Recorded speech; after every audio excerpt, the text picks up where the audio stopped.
Recording is on. Bueno, muy buenas noches a todos los asistentes. Les saludamos hoy en la continuación del programa científico ASO Research. El día de hoy estaremos presentando el tema lectura crítica de artículos científicos con nuestro estimado ponente, el doctor David Carpio Cordero, el cual es especialista en medicina interna, subespecialista en medicina intensiva, PhD en ciencias médicas, médico staff en el Hospital Monte Sinai y Cuenca, Ecuador, coordinador de la Unidad de Cuidados Intensivos en el Hospital Universitario Católico de Cuenca, director del posgrado en Medicina Interna de la Universidad de Cuenca, docente de pregrado y posgrado en la Universidad de Cuenca, tutor de diplomado de Medicina Intensiva de la Pontificia Universidad Católica de Chile, autor de múltiples publicaciones de artículos científicos en revistas indexadas y capítulos de libros, colaborador en investigación del Departamento de Medicina Intensiva de la Universidad Pontificia Católica de Chile y además revisor de múltiples revistas científicas indexadas. Sin más preámbulos, le damos el paso a nuestro estimado ponente. Adelante, doctor. Hola, Sashenka, muchas gracias por la presentación. Es un gusto para mí poder acompañarles en estas charlas. Agradezco la invitación y pues aprovecho la oportunidad para ponerme a disponibilidad de su asociación para apoyarles en los proyectos que ustedes puedan tener. Hay algunas correcciones en el currículum. Yo ya no estoy a cargo de la dirección del posgrado de medicina interna desde hace un tiempito atrás, pero ahora la mayoría del tiempo, aparte de la universidad, estoy en el hospital del IES, en la coordinación de medicina crítica, así que con varios de los estudiantes nos podríamos ver en algún momento ahí en alguno de los pasillos del hospital del IES. Me habían pedido que dé la charla de lectura crítica de artículos científicos, así que he hecho una presentación y la idea es que ustedes puedan, por favor, interrumpirme en el momento que consideren necesario para hacerme preguntas o pedirme alguna precisión. Creo que es fundamental abordar este tema en este proceso suyo, no solamente los que están interesados en hacer investigación, sino en algún momento de la formación de la carrera de los profesionales asociados al área de la salud. Ya vamos a ir entendiendo en el transcurso de esta presentación porque yo creo que es fundamental el hecho de que nosotros podamos tener la capacidad de leer de manera crítica los documentos, las revistas, los papers, los libros que estamos viendo. ¿Sí? Entonces, lo que les digo siempre a mis estudiantes es cómo no ser uno más del montón. Y eso no necesariamente habla de hacer especialidades, subespecialidades, sino del trato y el manejo diario, el desenvolvimiento de ustedes en sus diferentes puestos, ahora como estudiantes en las aulas, en la SOCEM, queriendo abrir proyectos de investigación o desarrollando proyectos de investigación. Es el día a día en cómo uno puede trascender, ¿sí? Los que están ya en prácticas hospitalarias se habrán dado cuenta que pasa el médico staff, pasa el posgradista, 2 residentes, 3 internos, 3 externos, y es una cantidad importante de gente detrás del médico profesional. Y cada uno de sus grupos tiene bien definido cuáles son sus responsabilidades, cuáles son sus actividades dentro del grupo. Pero lo importante es mostrar el suficiente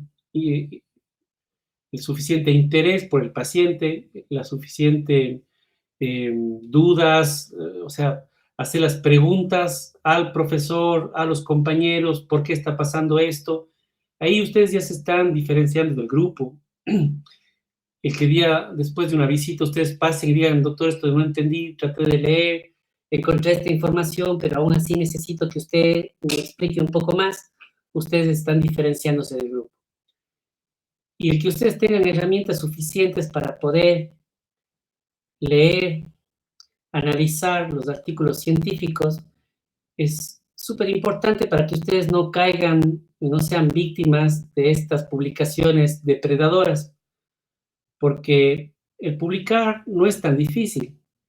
es hacerlo de la manera correcta, con la metodología adecuada y además transmitir la verdad de lo que uno ha encontrado en la investigación.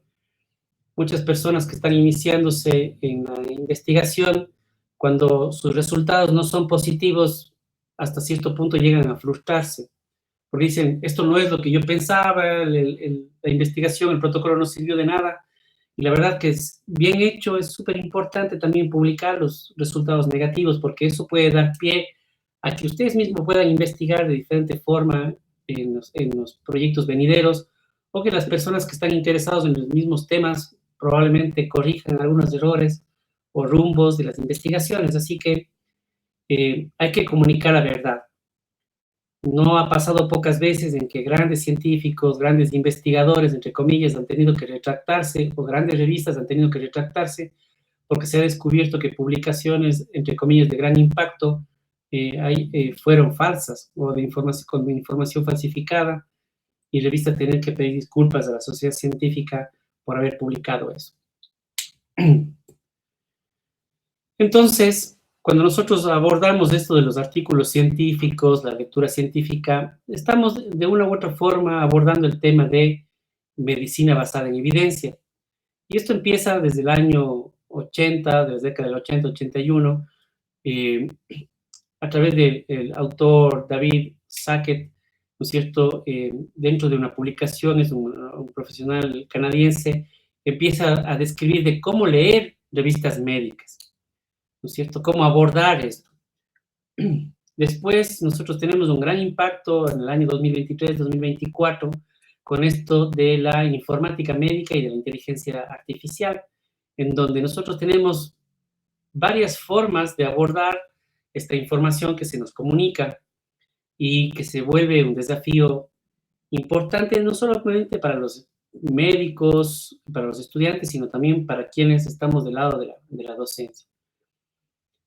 Yo siempre pongo este ejemplo, ¿no? Mi abuelo fue ingeniero civil y me imagino que él utilizaba las reglas de cálculo. No sé si ustedes alguna vez vieron esa regla, pero es una regla súper larga, llena de números, de fórmulas, de líneas que les permitían hacer los cálculos que ahora hace el teléfono celular, que en su momento hizo la calculadora científica.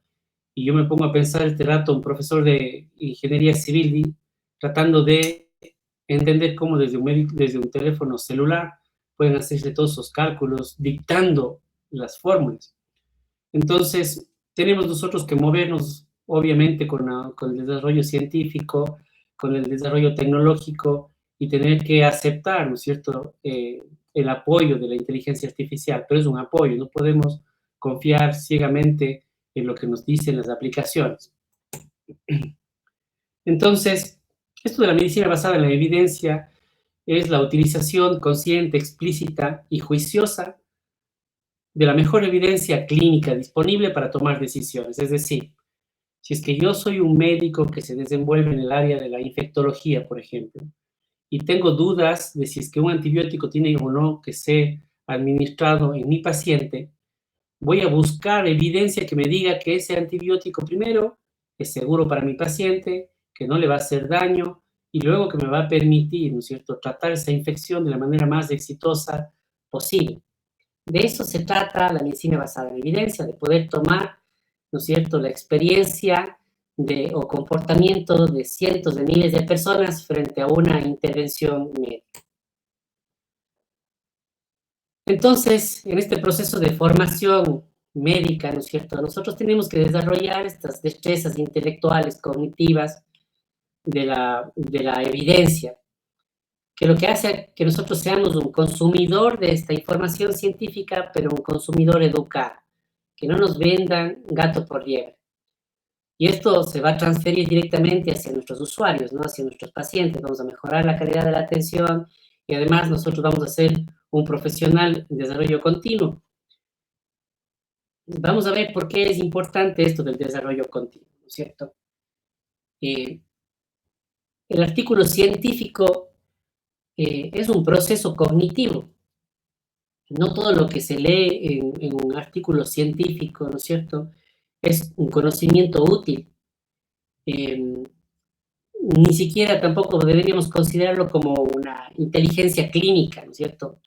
Y descansar en todo lo que se dice. Vamos a ver cómo tenemos que ver ese artículo, cómo se adapta a nuestra realidad, si es que es reproducible en nuestras realidades, si es que la podemos tomar como una intervención dentro de nuestros pacientes.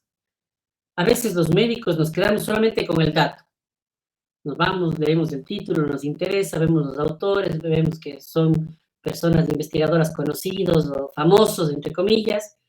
Vamos un poquito a la introducción, vemos los resultados, las conclusiones y a veces nos quedamos con eso. Pero muy pocos médicos están realmente interesados o estudiantes están realmente interesados en desarrollar y leer el proceso de ese paper, entender cómo se conformó y criticar si es que realmente está o no está bien estructurado, ¿no? Entonces, nosotros tenemos una pirámide, ¿no es cierto?, del valor agregado de la información. Esto sacamos de un manual de inteligencia de negocios, ¿sí? En donde nosotros tenemos esta base superior, donde están todos los datos, la información que nosotros podemos obtener, obtenido de la red de internet, de bibliotecas, ¿no es cierto? Esto lo transformamos en conocimiento, en información que la estamos analizando e interpretando.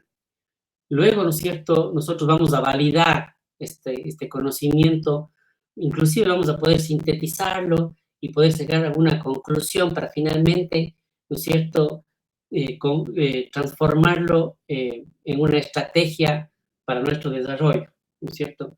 Entonces, leer el paper no nos transfiere esa inteligencia, tenemos que analizarla y tampoco nos asegura sabiduría, ¿no? Denme un minutito que tengo unos mensajes del hospital. Procedo a realizar.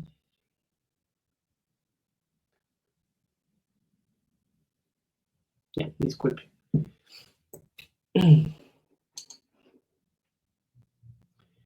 Perdón, aquí se ha montado un poco. Para nosotros poder desarrollar estas habilidades tenemos que dedicarle tiempo y tenemos que dedicarle recursos, ¿no es cierto?, para ver si es que esta información realmente es auténtica. Y además debemos tener las herramientas para poder clasificar esta información.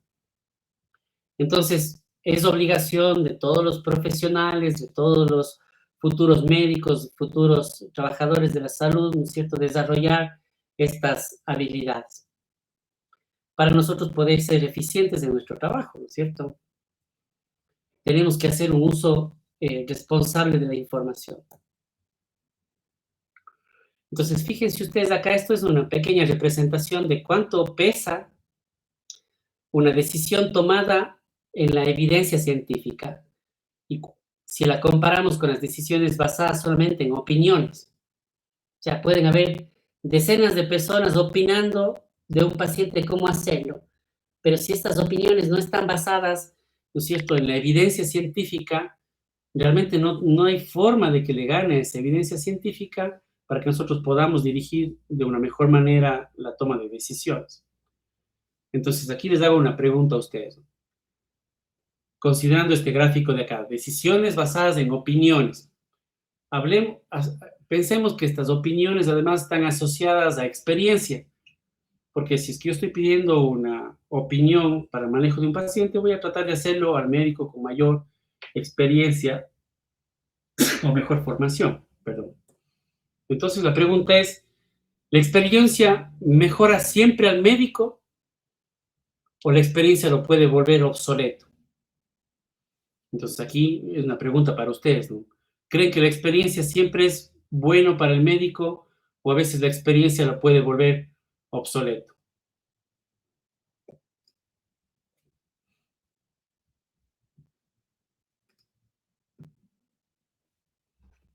Si es que quiere participar, pueden hacerlo con gusto.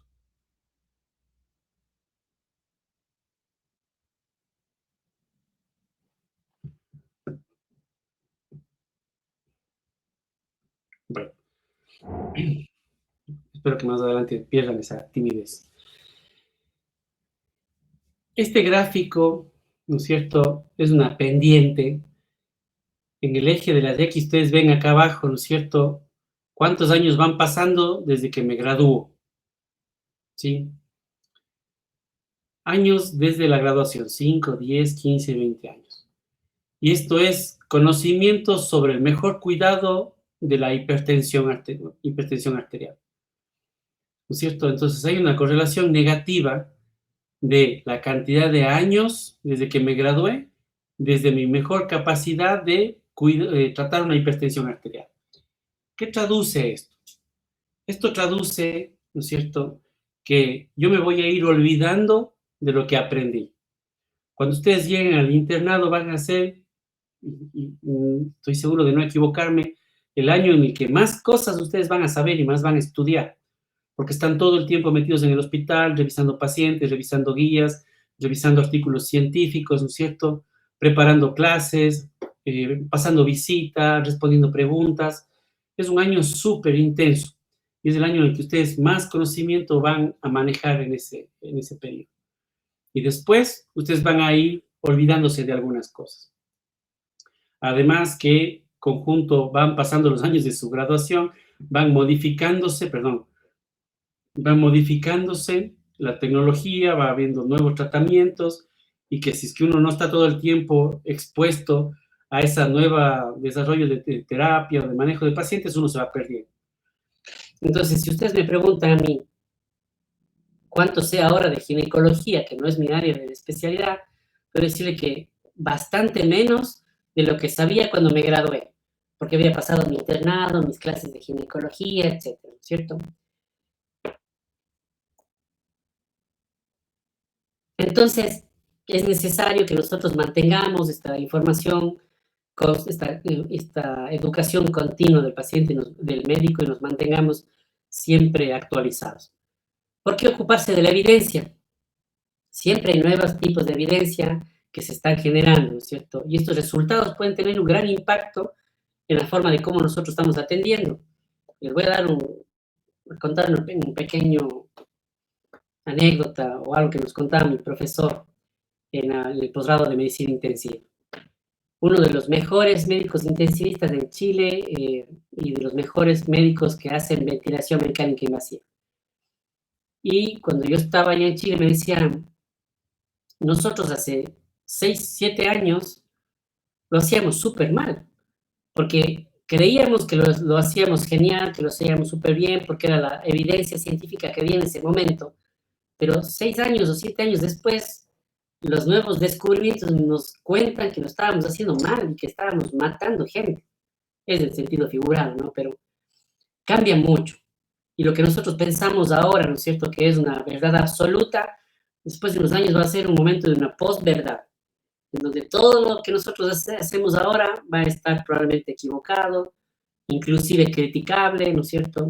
Pero bueno, este momento lo estamos haciendo en base a la evidencia científica disponible y lo estamos haciendo desde el punto de vista bioético, tratando de formarnos lo mejor posible para entregarle a nuestros pacientes lo mejor posible. Entonces, ¿cómo es que empieza este proceso de generar evidencia?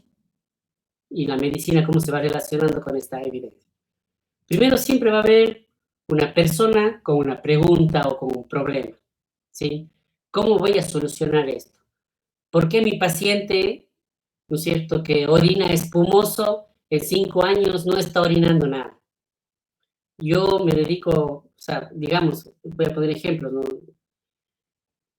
Hace 20, 30 años atrás, ¿no es cierto? Tengo un paciente que vino a consultarme porque tiene mucha sed, mucha hambre y está orinando bastante y además la orina es espumosa. Y registro a ese paciente y después de 2 años este paciente dejó de orinar y se murió. Entonces el problema es, ¿cuál es la relación entre esa orina espumosa y después de 2 años dejar de orinar y morirse? ¿No es cierto? Entonces, en esa idea, en esa pregunta, es cómo se relaciona, es probablemente como uno empieza a plantearse el problema de la nefropatía diabética, ¿no? Empiezo a perder albúmina, empiezo a perder proteínas en orina, esta precipitación de las proteínas generan espuma al momento de orinar, ¿no es cierto? Y esta nefropatía está evolucionando sin tratamiento, 2 años, dejo de orinar, entro en una fase anúrica avanzada de la falla de la enfermedad renal crónica y me muero, por supuesto, por la intoxicación propia de la insuficiencia renal. Entonces, siempre la evidencia va a surgir con una pregunta o con un problema. Y esto, a las personas que están dándole vueltas a esto, se genera, ¿no es cierto?, la necesidad de generar conocimiento. Ok, pero ¿por qué este paciente está orinando así? ¿Qué hay en la orina que se genera esta espuma? Entonces empiezo a buscar esa información. Y luego esto es lo más importante, ¿no? Saber cómo acceder a las fuentes de información. Actualmente nosotros estamos en una fase de acceso casi libre, digamos, a la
Estimados participantes, si podemos esperar unos breves minutos, debido a que el doctor está teniendo algunos problemas técnicos. Ya se conecta en un par de minutos.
Hola. Hola, hola. ¿Me escuchan? Sí, doctor, sí Sí. se le escucha. Chuta, discúlpenme la interrupción. Me quedé sin luz en la casa. ¿Les pasó a alguien más o no? ¿Solo a mí? Parece que es usted, doctor. Ya, oye, la luz sí está apagada. Mm. A ver, déjenme solo... como se fue toda la luz hasta que se reconecte el wifi y todo eso, está un poquito cargándose la compu un rato.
Ya.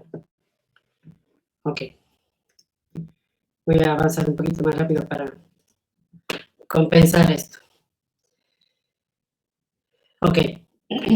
Entonces nos vemos claro en que hay que ocuparse efectivamente de la evidencia, hay que actualizarse todo el tiempo, que la necesidad de investigar de la medicina basada en la evidencia surge de un problema, de una pregunta, ¿no es cierto? Y después de cómo nosotros íbamos aplicando,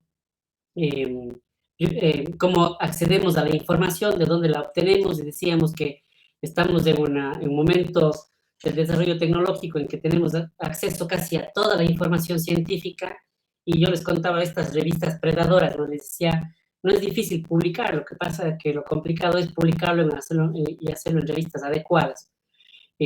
Porque uno hace un trabajo podría ser de mediana o mala calidad inclusive, o de buena calidad, pero me voy a revistas donde me van a cobrar X cantidad de dinero y van a publicar, sin cuestionarme mucho tampoco, y van a publicar, y yo voy a tener revistas indexadas, probablemente la calidad científica de esta revista indexada no es la mejor, pero va a estar publicado, ¿no? Entonces, acceder a esas fuentes de información es súper importante también. Y luego la información que estemos analizando es cómo la vamos a identificar la calidad de esta información y finalmente cómo la vamos a aplicar, ¿no? Y como les decía, ¿no? Ahora tenemos inteligencia artificial que está todo en nuestros bolsillos todo el tiempo y tenemos que saber utilizarlo. Entonces,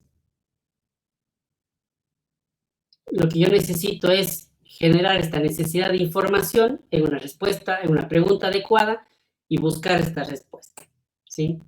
Entonces, la pregunta clínica en enfermos de cáncer en enfermos con cáncer de pulmón, ¿añadir radioterapia da mejor resultado que la quimioterapia sola? Eso podría ser una pregunta de investigación, ¿no es cierto? Entonces, tengo un paciente, tengo una intervención y tengo resultados que a mí me interesan saber.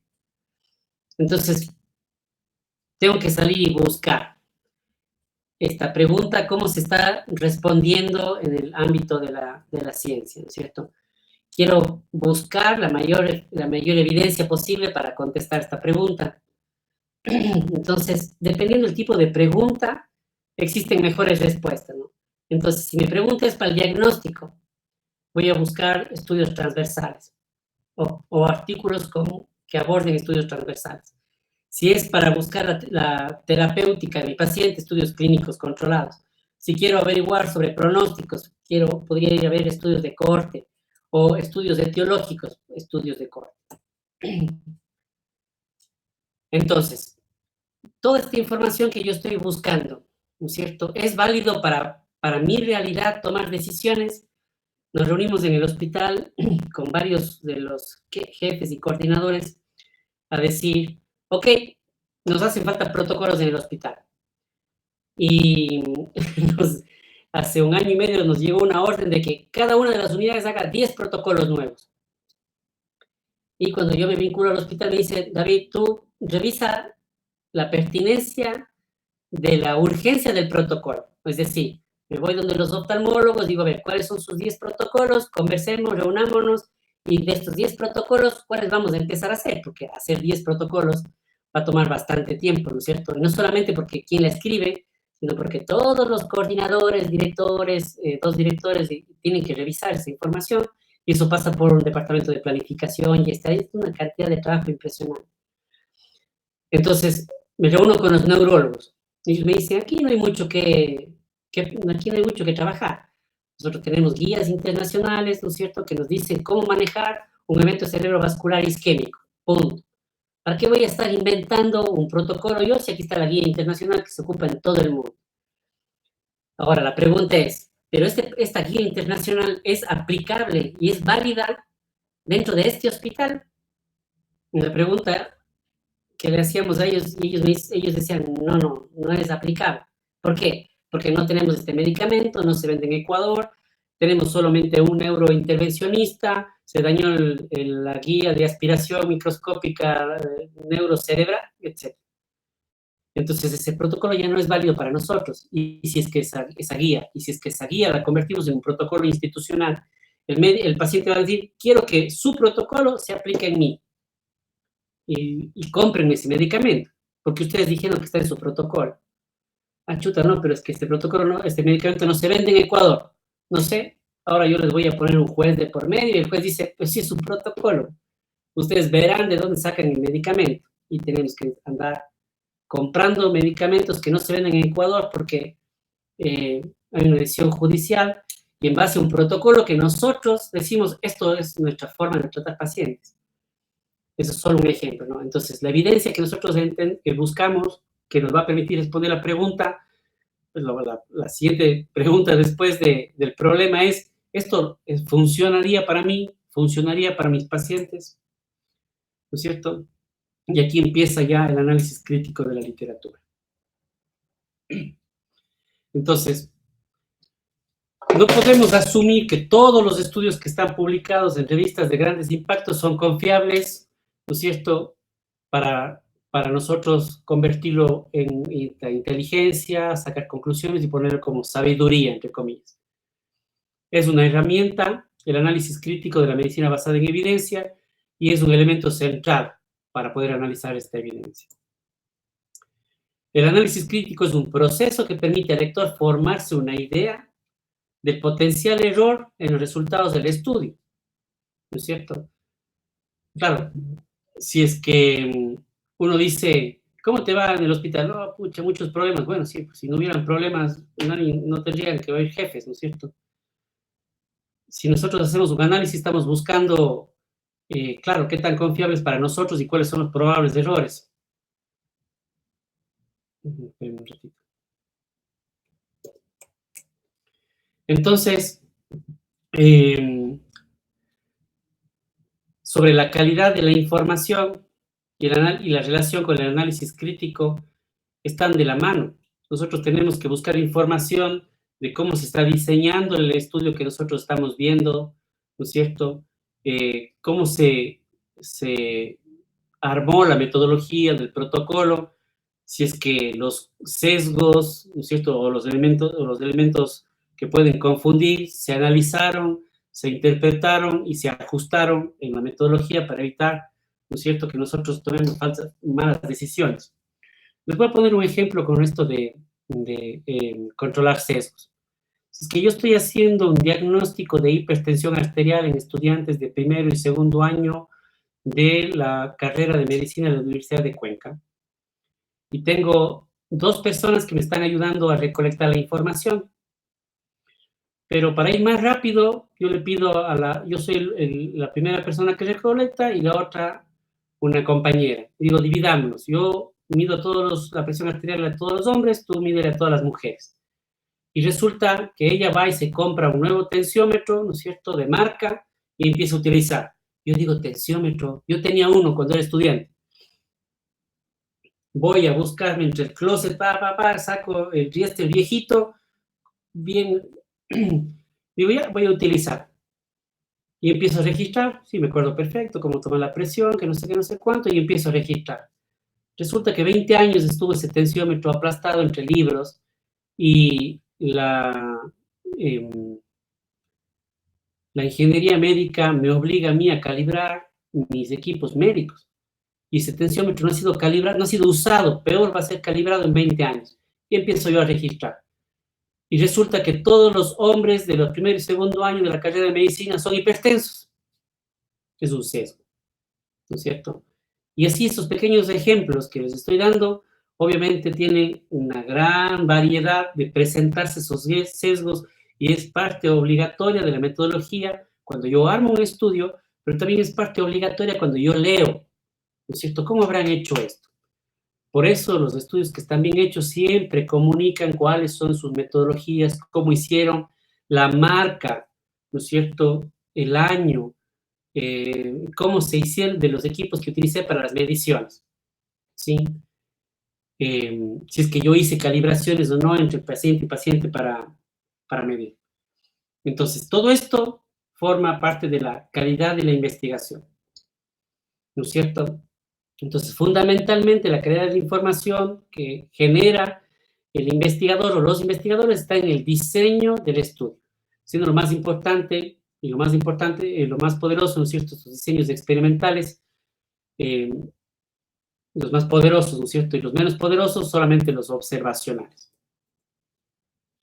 Entonces, hablando de calidad de la evidencia científica, yo tengo igual esta pirámide, ¿no es cierto?, en donde la parte alta de la pirámide es la de mayor grado de validez, mayor calidad, ¿cierto? Ensayos clínicos aleatorizados, lo mejorcito que tengo yo en calidad de evidencia científica. Y ahí tienen todos los diferentes estudios, hasta series de casos en donde la calidad o la validez, digamos, no hablemos de calidad, hablamos de validez, ¿no es cierto?, es la menor. Entonces, ¿qué información, vamos, esto ya les había mostrado en una diapositiva anterior, qué información científica voy a buscar? Se habla de etiología, cortes y casos y controles, diagnósticos, estudios transversales, tratamiento y prevención, ensayos clínicos aleatorizados controlados, pronóstico, cortes prospectivos. Entonces, aquí hay un pequeño cuadro de ventajas y desventajas de los estudios experimentales.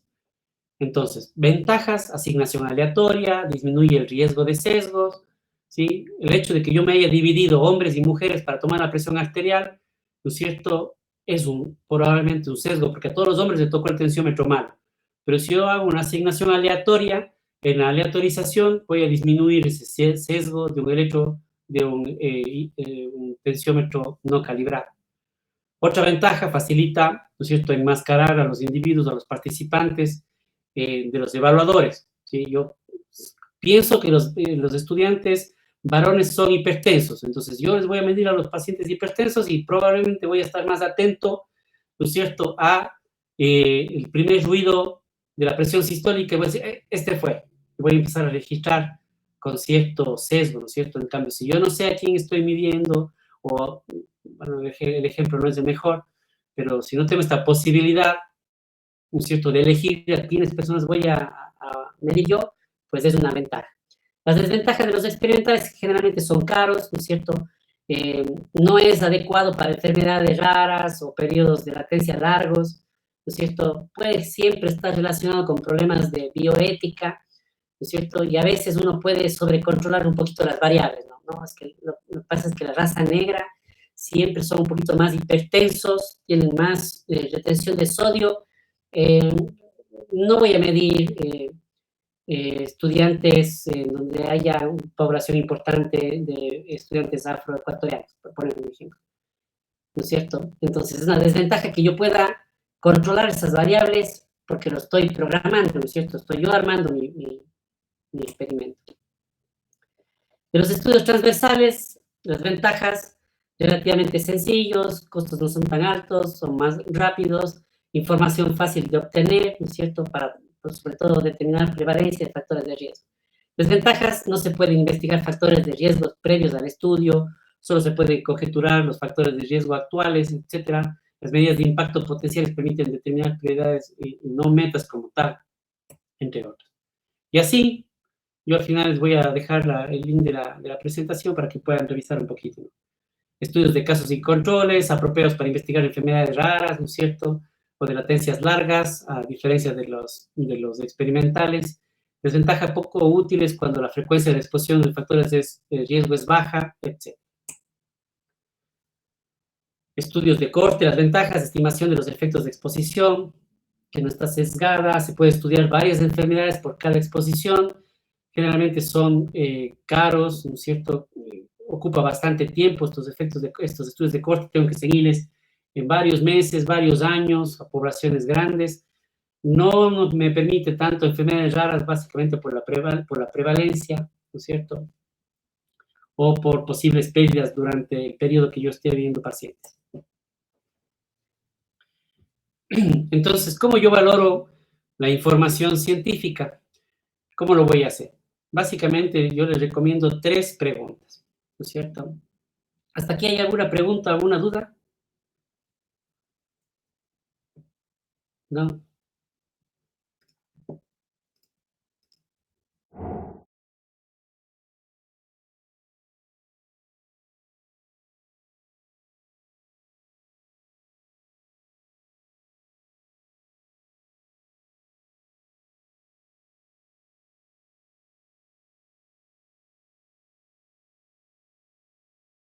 Doctor, está silenciado.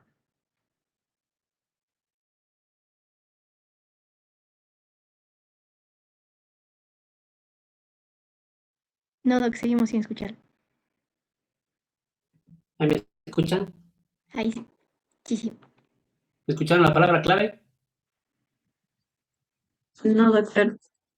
No sé, yo ya dije, salado. No, mentira. Ya, limón. La palabra clave es limón.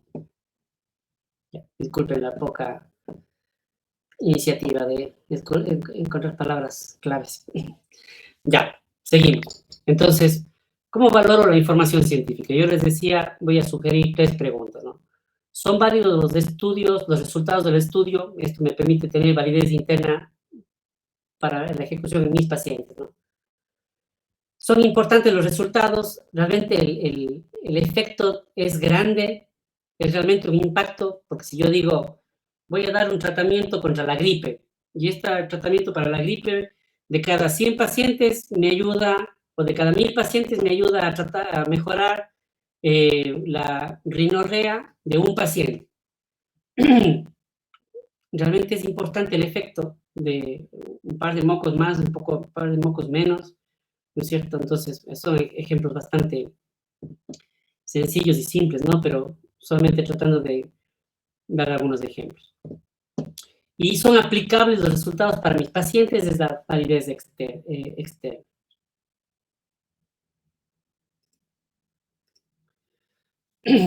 Ya. Entonces, pasos a tener en cuenta. Pregunta clínica, si hay una pregunta clínica específica, ¿no es cierto? Ahí voy a buscar evidencia, voy a hacer la búsqueda de evidencia, voy a hacer el análisis clínico y aplicabilidad, un ratito, de la... Esta diapositiva ya les pasé, pero solo quiero asegurarme. No, esta diapositiva no. Pero ya la habíamos abordado de otra forma, ¿no es cierto? Para hacer el análisis crítico de la literatura, buscamos la pregunta, buscamos la evidencia, hacemos el análisis crítico buscando validez interna y la aplicabilidad para la validez externa. Entonces, pregunta clínica específica. Siempre que nosotros estemos analizando un paper, tenemos que identificar súper claro cuál es el paciente o el problema que se está comunicando, ¿no es cierto? Pacientes, adultos, con insuficiencia respiratoria que llegaron a la unidad de cuidados intensivos, ¿no es cierto?, de tal a tal fecha. Ese es el paciente, ¿no es cierto? Y el problema es si es que la intubación o la conexión a ventilación mecánica invasiva precoz, sería la intervención, mejoró el resultado, ¿cierto?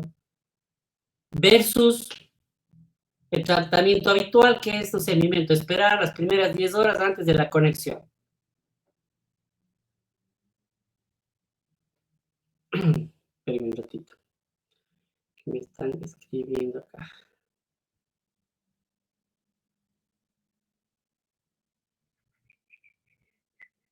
Oye, ¿qué fecha estamos? ¿28? Sí, 28. Ya. Perfecto. ¿Cómo lo voy a comparar con el tratamiento ventilatorio habitual? ¿Cuál es el outcome deseado? Los pacientes se mueren menos, ¿no? Todas esas tienen que estar en la pregunta, en la hipótesis que se está planteando el autor, ¿no es cierto? Y luego, ¿cuáles son las bases de datos que se utilizaron? ¿De dónde se sacó la información? Si es que no fuera experimental, ¿no es cierto? O cómo se argumentó, se justificó la necesidad de investigar, desarrollar esa pregunta. Luego vamos a ver esto de la validez interna. ¿Cómo vamos a analizar la información que nosotros encontramos? Entonces, el título, los autores y la introducción. Aquí es fundamental el título. Uno puede tener momentos de inspiración o no y de sacar un buen título, pero los autores son súper importantes en el momento de buscar validez interna. ¿A qué me refiero? Si es que yo voy a buscar nueva bibliografía o nueva evidencia sobre utilizar perfusión tisular en pacientes que tienen shock séptico, como intensivista yo ya sé cuáles son los 10, 15 autores que más han investigado sobre ese tema. Y yo quisiera leerles a ellos para responder mi pregunta. Entonces, si es que un artículo científico está hecho por estas 15, 20 personas, uno o más de uno de ellos está ahí, yo digo, esta persona tiene una línea constante de investigación sobre este tema, ¿no es cierto? Pero si me aparece una persona que tiene varias investigaciones, pero sobre el manejo de la hipoglicemia ambulatoria, y de pronto me saca un paper sobre perfusión tisular en shock séptico, digo, puede ser muy bueno, a lo mejor es un muy buen médico, pero no tiene una línea consistente de investigación. Entonces ahí yo digo, esto tal vez no es lo que yo pueda extrapolarle después a mi realidad. No sé si es que esto realmente me va a aportar información valiosa. Ya desde los autores puedo empezar a tener alguna idea, ¿no es cierto? Luego vamos a buscar la originalidad, si es que es un tema básico de análisis crítico, ¿no? Del paper. ¿Esto es original? ¿Hay algo nuevo que me va a aportar este título que yo estoy leyendo, este paper? ¿No es cierto? ¿Es más grande esta investigación de lo que ya hay? Entonces, si yo voy a investigar, ¿no es cierto?, sobre un medicamento antigripal para disminuir la rinorrea, porque sé que el estudio de un medicamento similar en 100 pacientes fue exitoso, y este tiene 20 pacientes. Digo, ¿qué me va a aportar un estudio similar si solo tiene 20, si yo ya leí el de 100 y si es bueno? Entonces, es más grande, es mejor metodológicamente. El otro era un estudio retrospectivo, este es un prospectivo. Ah, ya, perfecto. Entonces, este tiene una metodología diferente. Aunque no tenga más pacientes, pero tiene otra metodología. Ok, puede aportarme algo diferente a lo que yo ya sé, ¿no es cierto? En la población estudiada, los sesgos de selección, los criterios de inclusión y exclusión, ¿no es cierto?, son súper importantes. Y si es que las circunstancias son reales en las que se está estudiando, ¿no? Entonces, no sé, por ejemplo, que este rato me digan si es que el éxito de la colecistectomía,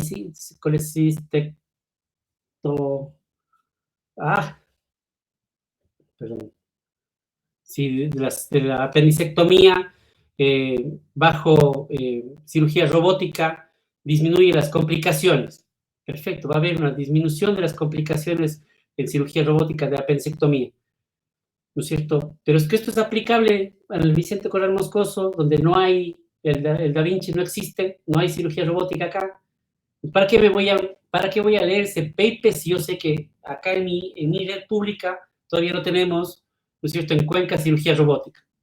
Entonces, ese análisis crítico, si es que yo estoy buscando una respuesta para mejorar un protocolo de cirugía de apendicectomía, ¿no es cierto?, no lo voy a incluir dentro de mi revisión, porque es impracticable para mí, ¿no es cierto? Bueno, después, cómo se diseñó, si fue aleatorio, randomizado, cuáles son los sesgos, si fue ocultado o no la secuencia de randomización, etcétera, si los grupos son comparables. La validez externa habla sobre la información encontrada y si es que yo la puedo aplicar. ¿Es mi paciente similar a los pacientes del estudio? Entonces, si es que yo estoy tratando de evaluar el índice de masa corporal y la relación con la obesidad en pacientes adultos mayores de zonas rurales, ¿es igual la zona rural de Suiza? ¿Es igual la forma de alimentarse en las zonas rurales de Suiza versus las zonas rurales de la Sierra Ecuatoriana? ¿Es comparable esa alimentación rural? Probablemente no. Yo no sé qué coman en las zonas rurales de Suiza, pero yo me puedo imaginar este rato que no son comparables. Entonces, voy a tratar de asumir, ¿no es cierto?, ese paper como algo que yo lo puedo aplicar con mis pacientes. No, no lo voy a hacer, ¿no es cierto? Si es que los resultados finales de esta literatura son realmente relevantes para mí, no, disminuyó la mortalidad, sí, son relevantes. Disminuyeron las complicaciones, disminuyeron los costos de tratamiento, son súper importantes. Me voy a quedar con esta información, ¿sí? Y obviamente, y no al final, pero súper importante el tema del beneficio. Esto es más beneficioso que riesgoso, ¿no es cierto?, para mis pacientes. Entonces, algunas preguntas acerca de algunos de los estudios, ¿no? El título expresa que el autor lo que quiere demostrar en su trabajo.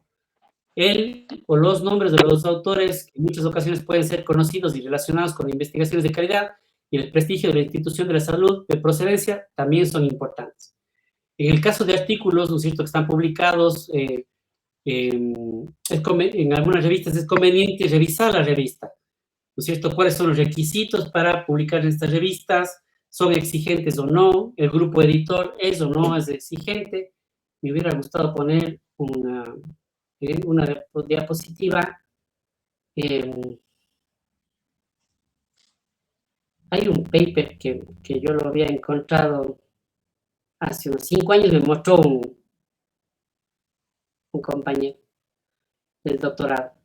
Dijo, miren esto, y era así mientras nos tomamos un café. Y ya entrada la inteligencia artificial, esto tiene que ser entonces unos 4 años atrás. Son otros 4 años y medio, 5 años. Un extracto de una publicación de un paper. Eso quiere decir que si son 4 autores, tienen que haber pasado por la revisión de los 4 autores. Pasaron a la solicitud, tiene que haberlo alguien filtrado la solicitud. Luego 1, 2 o 3 editores, luego el jefe de la revista, ¿no es cierto?, el equipo de escritura final, de diagramación, y el artículo salió publicado con una frase final en las conclusiones que decía, esto es inteligencia artificial. Si tú quieres que yo acceda o amplíe la información que estás aquí, pero además considera que la información en este contenido puede ser no real. Y estaba publicado. Pasó. Bien. Con respecto al diseño del estudio, es el correcto para la pregunta que yo estoy tratando de responder. Los objetivos son claros, la hipótesis está bien formulada, ¿no es cierto? El tamaño de los grupos de estudio es suficiente, porque no es lo mismo hacer un estudio súper complejo, metodológicamente muy bien planteado, pero si es que yo necesito un N para encontrar una buena potencia, ¿no es cierto?, en los resultados de mis estudios, y eso me salió 100 pacientes, yo alcancé a hacer solo 60, yo publico con 60, ¿no es cierto?, el grupo o el tamaño ya no es suficiente. asignación. Le asignaron adecuado, los pacientes fueron adecuadamente asignados, ¿no es cierto? Hubieron factores similares entre uno u otro, hubieron algunos factores de confusión que pudieron haberse solucionado, etc. ¿Cómo distribuir los pacientes? Cómo el estudio se comparó con otros, ¿no es cierto? Cuáles fueron las formas de mediciones, lo que les contaba del tensiómetro, ¿no es cierto? ¿Estaba o no estaba el equipo siendo capaz de ver el efecto o el fenómeno real de mis estudiantes? Y luego cómo se analizan, ¿no es cierto? Se ajustaron para controlar algunas posibles variables de confusión, las pruebas estadísticas que se plantearon fueron las adecuadas, ¿no es cierto? Se proporcionó valores o intervalos de confianza para poder responder a mis preguntas. El propio paper llegó a una conclusión válida. Ustedes en la parte final de los artículos científicos tienen esto que es la discusión. Es más importante que el resumen que ustedes están viendo la discusión. Porque aquí es donde los autores dicen, bueno, ok, yo me estuve preguntando esto. Para poder responderme, busqué esta información. Y esta información yo la comparé porque tal persona ya estudió y encontró esta respuesta, esta otra persona encontró y abordó algo similar, él hizo un estudio en animales, él hizo estudios en sílico que son simulados en computadoras, esta otra persona hizo un experimental en humanos o un retrospectivo, y él empieza a analizar sus resultados, cómo planteó su metodología y empieza a analizar sus resultados. Dice, esto que yo encontré es igual a lo que otra persona ya había encontrado, pero con otro tipo de estudio. Esta información que yo estoy publicando no me queda totalmente clara. Yo creo que puede ser un factor confundente. Necesito ampliar el número de mis participantes en la investigación para poder llegar a mejores conclusiones. Todo eso va pasando en la discusión. ¿Cuántos de nosotros, ¿no es cierto?, nos detenemos realmente en la discusión? Cuando estamos apurados al título, ¿no es cierto?, me voy al resumen, voy a la metodología, veo los resultados, las conclusiones, ya tengo una idea. Voy y me paro frente al profesor a dar una interpretación de los resultados. Entonces, la parte final engloba esto de la interpretación, el análisis crítico del paper es muy, muy importante. ¿Sí? Bueno, y aquí estos dos software de inteligencia artificial ya están asociados. Hace 3 o 4 años atrás eran independientes, pero ahora ya en ChatGPT tienes el acceso a estos SCAs de Space y es un software de inteligencia artificial para análisis de evidencia científica súper bueno. Les recomiendo explorarlo porque les va a permitir tener una primera aproximación bastante interesante a las referencias bibliográficas que ustedes pueden estar necesitando para algún trabajo. Hay que acoplarse a la inteligencia artificial, no la podemos denegar, los docentes tenemos que acoplarnos a ello. Yo ya no hago trabajos a mis estudiantes de ensayos, de vayan y tráiganme un resumen de 300 palabras, porque se demoran exactamente 5 segundos en hacer la revisión y yo después tengo que estar leyendo todos los trabajos. Pero hay que acoplarse. Yo ocupo bastante inteligencia artificial, ¿no es cierto? Pero después de haber leído mucho, de haber estudiado mucho, de haberme expuesto mucho a otros a papers, ¿no es cierto?, a evidencia científica, porque cuando yo empiezo a utilizar inteligencia artificial, digo, esto está equivocado. Y les refuto, digo, no, necesito que revises este artículo, esta información que me estás pasando no es real. Y te responde, sí, tienes razón, me equivoqué acá, ¿no es cierto? O el hecho de que pase información que no siempre es real y uno lo asuma como verdadera. Así que utilícenla con pinzas la inteligencia artificial, todavía no está lo suficientemente ajustada para que nosotros creamos ciegamente en esta información, pero es muy válida. A mis estudiantes, cuando les hago alguna pregunta puntual, ¿de dónde fueron y leyeron esto? Ah, no, yo leí de UpToDate. Y les digo, esta es una muy mala forma de referenciar de dónde sacaron la información. Porque si yo les pregunto a ustedes, ¿de dónde sacaste esta información? Me dices, en un libro de medicina. Ah, qué chévere. ¿qué libro? Ah, no, no sé qué libro, pero estaba en la biblioteca. Me fui a la biblioteca, a la universidad, agarré un libro y ahí estaba. ¿Y quién escribió el libro y de qué año es el libro? Ah, no, no sé, estaba en la biblioteca. Estas bases de datos grandes de medicina como UpToDate, ¿no es cierto? Tienen información muy buena, yo les recomiendo esa base de datos, muy buena, muy actualizada, bastante concentrada, pero si nosotros nos quedamos como referencia bibliográfica solamente UpToDate, lo vi ahí, estamos referenciando mal, porque siempre termina, ¿no es cierto?, con un supraíndice diciendo número, bibliografía número 1, y si yo digo cuáles son los criterios de diabetes mellitus tipo 2, ¿no es cierto? Ustedes me dicen, según esto tengo que tener estos valores de hemoglobina glicosilada o glicemia en ayunas, pero la referencia dice la guía, la Asociación Americana de Diabetes, en su guía año 2026, dice. Entonces es diferente referenciarlo así. Lo encontré en UpToDate, pero voy a las bibliografías que están al final de esas páginas, digo, aquí está la bibliografía. Y ojalá entre y vea esa guía. No les voy a decir, revisen todas las bibliografías porque son inmensas y unas guías pueden ser de 300 páginas, pero es súper importante que nosotros empecemos a hacer ese ejercicio de leer, criticar, entender de dónde está saliendo, generar dudas y seguir buscando.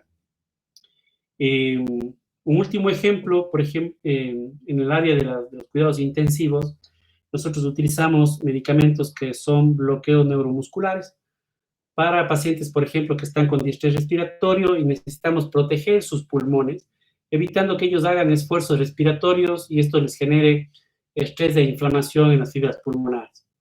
Entonces, utilizamos bloqueos neuromusculares. Pero esta práctica salió, ¿no es cierto?, de un intensivista francés, en donde él llevaba 10 años estudiando una molécula farmacológica que es el cisatracurio. Y el cisatracurio tiene algunos elementos antiinflamatorios y él estaba investigando la molécula como un antiinflamatorio que protegía, ¿no es cierto?, al pulmón de esta inflamación cuando estaba en una situación crítica de insuficiencia respiratoria.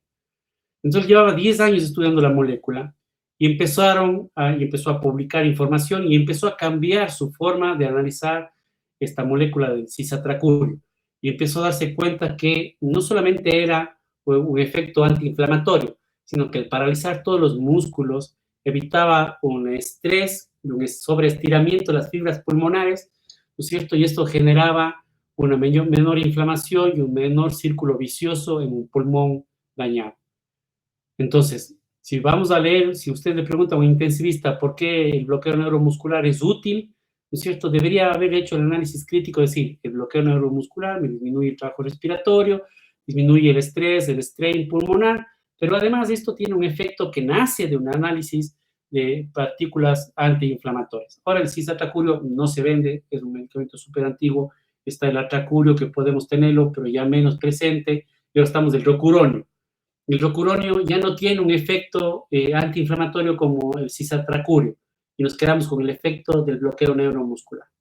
Entonces, así es como nosotros debemos empezar a hacer este ejercicio de ir avanzando en criticar lo que estamos leyendo y sacar nuestras propias conclusiones y transformarlo, ¿no es cierto?, en inteligencia médica y en sabiduría en algún momento.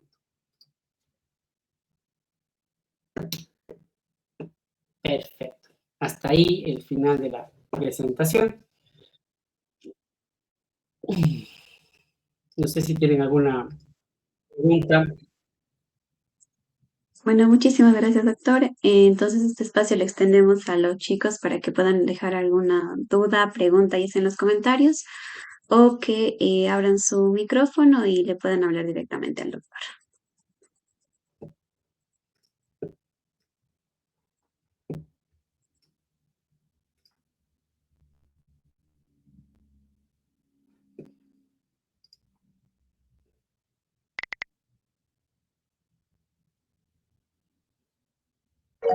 Quieren repetir la palabra clave.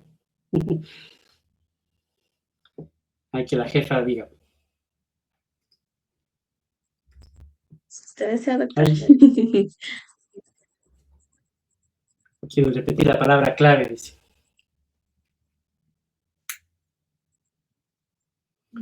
Hay una mano levantada. Bien. Adelante. Buenas noches. Buenas noches. Una pregunta, Doc. ¿Usted en dónde recomendaría, por ejemplo, que nosotros publicáramos reportes de caso? Porque estaba viendo que en mi edad, en la Universidad Nacional de Loja, había una revista para publicar, pero no sé si esa revista tenía... Está medio... Para mí se cortó la comunicación, pero yo entiendo que es donde publicar estudios, reportes de casos, ¿no? Sí, Bueno, ¿qué te puedo decir? A ver, generalmente las universidades buscan tener revistas indexadas, ¿sí? Y las universidades, como por declaración, por principio fundamental, son sin fines de lucro. Estas revistas generalmente tienen esa intención buena de comunicar comunicar investigaciones más que generar dinero. Entonces, la primera recomendación que yo te puedo hacer es siempre busca revistas que estén indexadas, ¿no es cierto? Es mucho más fácil llegar a eso. Luego, claro, uno quisiera aspirar a revistas famosas o de alto impacto, pero depende cuál sea la metodología de la investigación que tú tienes, que te puedan aceptar revistas, ¿no es cierto? Entonces, claro, lo mejor es apuntar una revista de alto impacto, una Q1, una Q2, ¿no es cierto? Pero generalmente esas revistas poco interés van a estar en reporte de casos, al menos que sea una gran cantidad de casos. Entonces, yo creo que yo le sugeriría más bien ahí es a la directiva, ¿no es cierto?, hacer un repositorio de revistas que ustedes puedan haber analizado, en donde serían bueno para la publicación, ¿sí? No sé, por ejemplo, en México, la Asociación de Medicina Interna, ¿no es cierto?, el Journal de Medicina Interna de México, es una muy buena revista para publicar casos. Pero yo recomendaría en principio que hagan ustedes un análisis de un propio repositorio a nivel nacional de cuáles serían las revistas. La Universidad de Cuenca tiene una revista que yo creo que sería una muy buena plataforma para que ustedes empiecen a publicar, pero generalmente estas revistas son de acceso libre, ¿no es cierto? Está el Journal Medical de Case Reports. En general hay varias revistas que ustedes pueden enviar sus casos. Pero la forma más adecuada es que analicen ustedes el impacto de su publicación y que tengan un repositorio que puedan tener más o menos ya trabajado.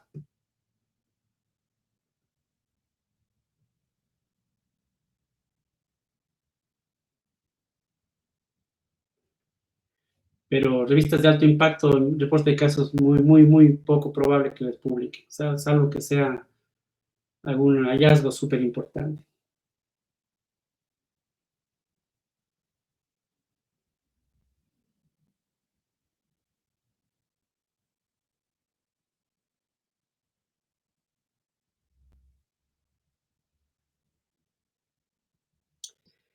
Listo. Entonces tenemos una preguntita en el chat. Priscila nos pregunta, bueno, nos dice, buenas noches, doctor, muchas gracias por su ponencia. Considerando la importancia de reconocer un buen artículo según sus autores, que sean de renombre o muy conocidos, ¿cuál sería su recomendación para los nuevos investigadores que están comenzando a hacer ciencia?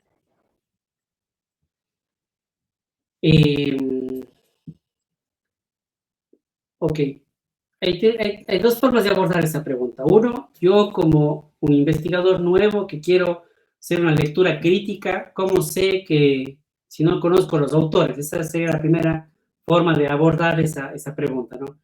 Entonces, ahí ustedes tienen que ir, por ejemplo, a PubMed o ResearchNet, ¿no es cierto? Y decir, este autor, ¿cuántas publicaciones tiene y de qué áreas son?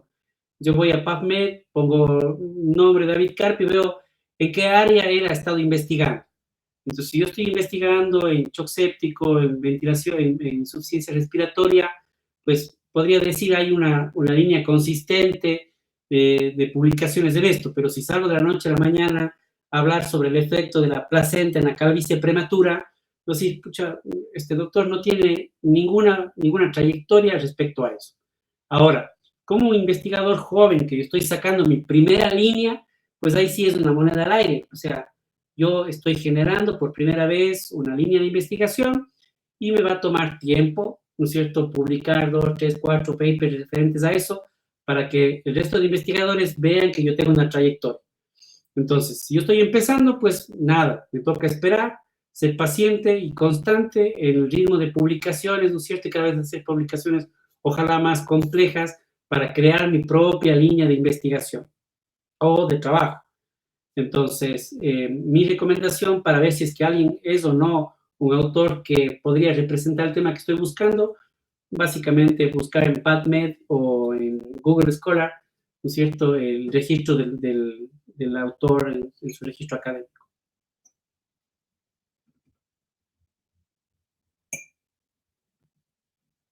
Listo, doctor, muchas gracias. ¿Ya? Nicole nos dice si tal vez nos puede enviar después sus diapositivas para poder revisarlas. Encantado de la vida. Esta presentación es de ustedes, para ustedes. No me voy a guardar con nada de lo que pueda compartir. Si algún día Muchísimas, utilizan las diapositivas, díganme, mándenme un saludito de sus clases. muchas gracias, doctor. Listo. Bueno, esperemos a ver si es que hay tal vez alguna otra pregunta. Y si no, para despedirnos.